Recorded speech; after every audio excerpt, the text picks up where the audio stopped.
Morning, everyone. Boker Tov.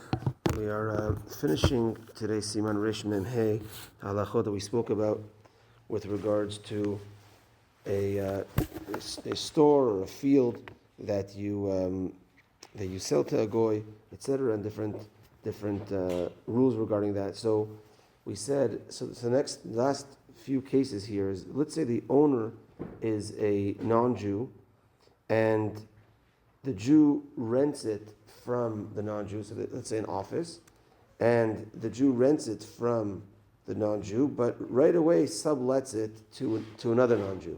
So you have a non-Jew owner, Jew rents it, but then sublets it to a non-Jew. Feels he can make more money that way, whatever it is.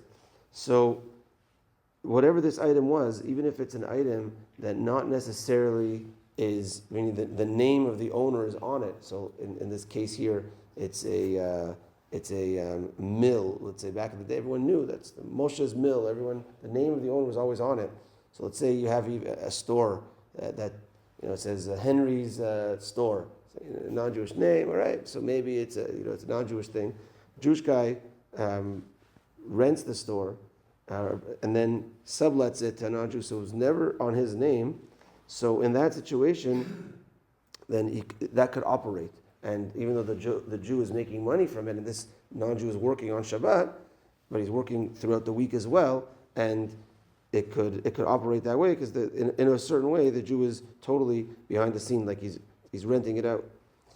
Or even if the Jew bought the store, not just rented, bought the store from the non-Jew, now he's actually the owner, but he right away gave it to a non-Jew to operate, so it never really was, in a certain way, known that he is the owner of it.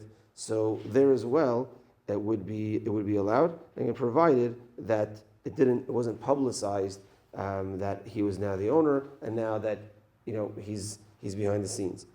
Now, a lot of these cases, including the ones we just mentioned, the reason why maybe it wouldn't be allowed is what's called marit ayin, that people could look and say, hold on, is the Jew making money on Shabbat over here? What's going on?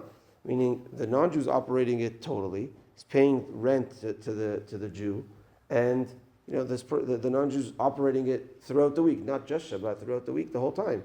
And the non-Jew, as we said, is making the full money. However he operates in that business, he makes $1 million. He makes that $1 million. Nothing. The owner just gets the rent.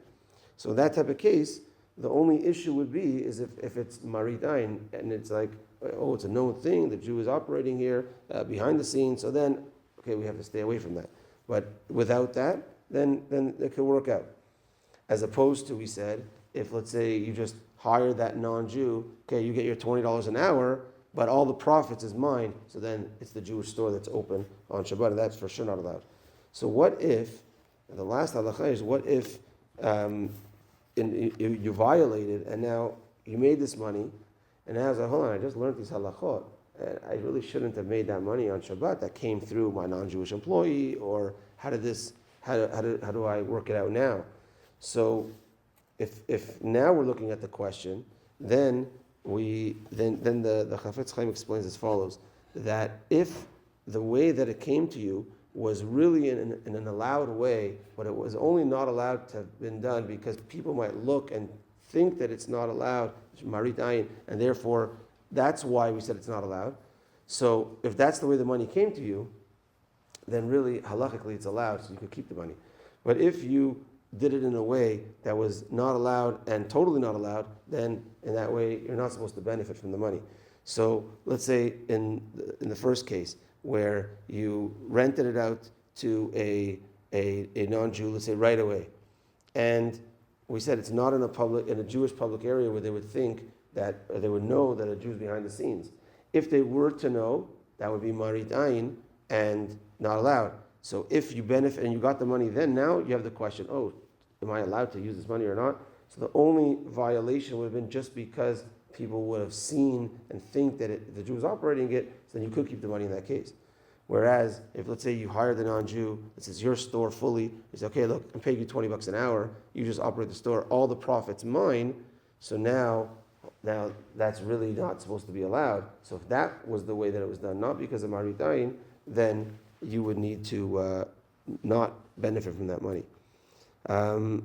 Intricate halachot, and of course, if anyone has their own questions, whatever it is, we could always discuss their own business or whatever. And as I mentioned, some people have businesses that need to operate on Shabbat. Like even said, my father has a store downtown where on the holidays, Shabbat it could close.